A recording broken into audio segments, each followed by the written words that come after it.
नमस्कार दोस्तों, मैं ललन कुमार आप सभी का स्वागत करता हूं मेरे YouTube channel SBI life insurance advisor में। इस वीडियो के माध्यम से मैं आप सभी को SBI लाइफ सरल रिटायरमेंट सेवर पॉलिसी के विषय में जानकारी दूंगा। SBI लाइफ सरल रिटायरमेंट सेवर पॉलिसी के की फीचर्स के रिगार्डिंग मैंने ऑलरेडी एक वीडियो बना रखा है, जिसका लिंक मैंने ऊपर आई बटन में और नीचे डिस्क्रिप्शन बॉक्स में दे दिया है। वहां से क्लिक करके आप उस वीडियो को देखकर SBI लाइफ सरल रिटायरमेंट सेवर पॉलिसी के की फीचर्स के बारे में पूरी जानकारी डिटेल में प्राप्त कर सकते हैं। इस वीडियो में मैं सिर्फ आपको यह कैलकुलेशन करके दिखाऊंगा कि यदि आप अपने लिए SBI लाइफ सरल रिटायरमेंट सेवर पॉलिसी का चुनाव करते हैं और जब आपका पॉलिसी टर्म पूरा हो जाता है तो आपको कितनी धनराशि प्राप्त होगी और उस धनराशि पर आपको नियमित इनकम के रूप में, पेंशन के रूप में कितनी राशि का भुगतान किया जाएगा। आगे बढ़ने से पहले आप सभी से विनती है कि यदि आप लोग मेरे चैनल पर नए हैं और मेरे वीडियो को फर्स्ट टाइम देख रहे हैं तो मेरे इस वीडियो को लाइक करें, चैनल को सब्सक्राइब करें और बेल आइकन को जरूर दबा दें ताकि मेरे द्वारा बनाए गए वीडियो का अपडेट आपको आसानी से मिल सके। तो चलिए स्टार्ट करते हैं। जैसा कि आप सभी स्क्रीन पर देख सकते हैं, आप सभी के सामने SBI लाइफ सरल रिटायरमेंट सेवर वाला पेज ओपन हो रखा है। इस पेज का लिंक मैंने अपने डिस्क्रिप्शन बॉक्स में दे दिया है। उस लिंक पर क्लिक करके आप इस पेज को डायरेक्ट ओपन कर सकते हैं। पेज ओपन करने के बाद जब हम थोड़ा नीचे की तरफ आते हैं तो यहाँ पर हमारे पास एक नेम वाला बॉक्स आ जाता है।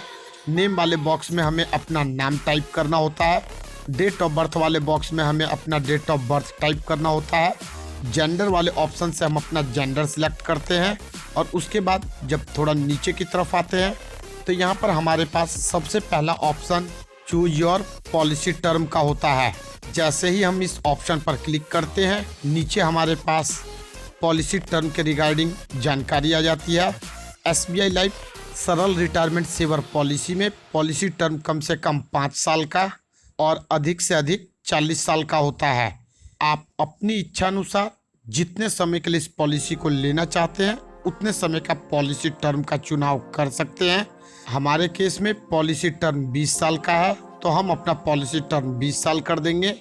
उसके बाद हमारे पास अगला option choose your annuity options का होता है। जैसे ही हम चूज योर एन्युटी ऑप्शंस वाले ऑप्शन पर क्लिक करते हैं, हमारे पास एन्युटी ऑप्शंस ओपन हो जाता है।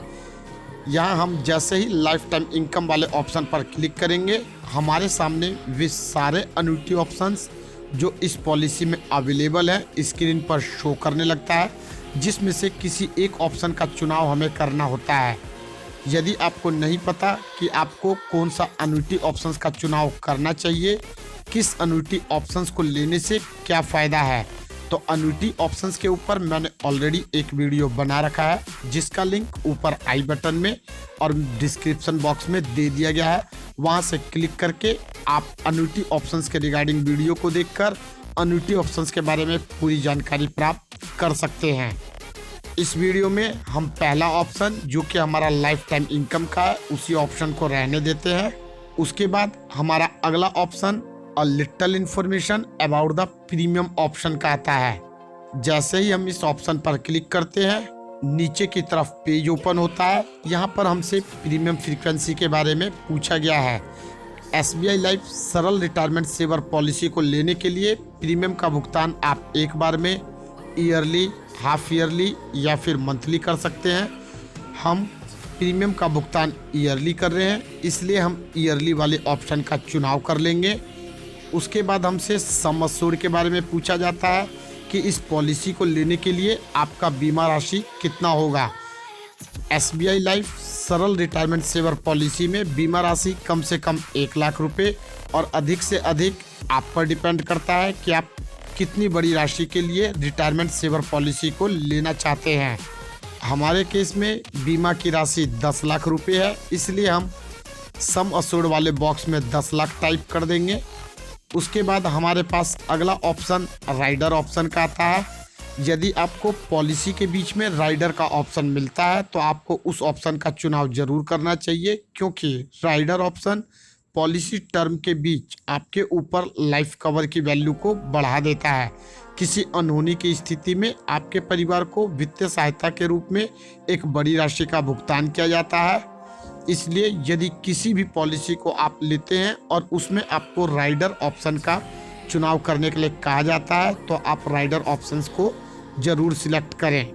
यहाँ हम SBI life preferred term rider का चुनाव करेंगे, जिसके लिए हमें इस बॉक्स में टिक का मार्क लगाना होता है।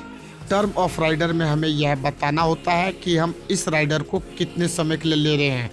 उसके बाद राइडर सम एश्योर्ड में हमें यह बताना होता है कि राइडर की बीमा राशि कितनी होगी। मैं आपको सलाह दूंगा कि जितने समय के लिए आप पॉलिसी लेते हैं और जितनी राशि का आप बीमा राशि लेते हैं, सेम वही अमाउंट और वही टर्म आपको राइडर ऑप्शन में भी चुनाव करना चाहिए, ताकि नियमित रूप से पॉलिसी टर्म के अंत तक आपको राइडर बेनिफिट का लाभ मिलता रहे। तो यहाँ हम, जैसा कि हमारा पॉलिसी टर्म 20 साल का है, तो टर्म ऑफ राइडर को हम 20 साल का कर देंगे। उसके बाद राइडर सम एश्योर्ड 10 लाख रुपए कर देंगे, क्योंकि हमारा बीमा का राशि 10 लाख रुपए का है। इस कैलकुलेटर में हमसे जो भी जानकारियाँ पूछी गई थी, उन सारी जानकारियों को भरने के बाद अंत में हमें कैलकुलेट वाले ऑप्शन पर क्लिक करना होता है।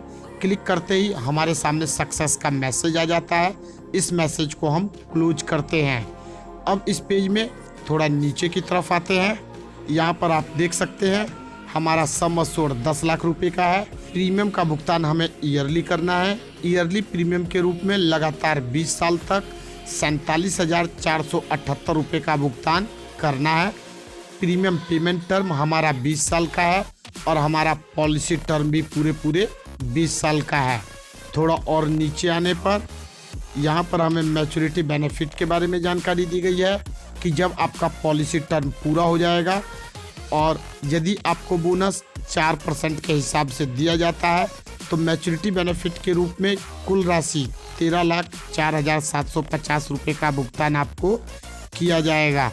और यदि दिया जाने वाला बोनस 8% के हिसाब से दिया जाता है, तो मैच्योरिटी बेनिफिट के रूप में कुल 19,66,000 रुपये का भुगतान किया जाएगा।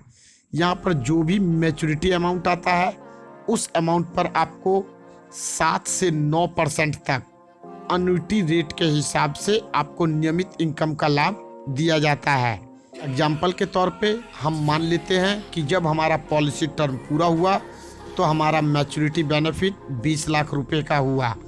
अब यदि हम 20 लाख रुपए का 7% के हिसाब से अन्युटी रेट निकालते हैं तो हमारा 1,40,000 रुपये आ जाता है। अब यदि आप इस 1,40,000 रुपये को मंथली इनकम के रूप में लेना चाहते हैं, तो आपको 1,40,000 को 12 से डिवाइड करना होगा। पॉलिसी होल्डर के पास ऑप्शन होता है कि वह अपने मैच्योरिटी बेनिफिट का 60% विड्रॉ कर सकता है और बाकी का जो भी 40% बचता है उससे वह अन्युटी परचेज करेगा। और अन्युटी परचेज करने के बाद जो भी अन्युटी रेट मिलता है वह रेगुलर इनकम के तौर पर यूज कर सकता है। उम्मीद करता हूँ आपको मेरा ये वीडियो पसंद आया होगा। यदि आपको मेरा ये वीडियो पसंद आया तो मेरे इस वीडियो को लाइक करें, चैनल को सब्सक्राइब करें और इस वीडियो को अपने दोस्तों के साथ शेयर ज़रूर करें। इस वीडियो के माध्यम से बस इतना ही। फिर मिलेंगे नेक्स्ट टाइम एक नए टॉपिक के साथ। जब तक के लिए आज्ञा लेता हूँ। जय हिंद, जय भारत।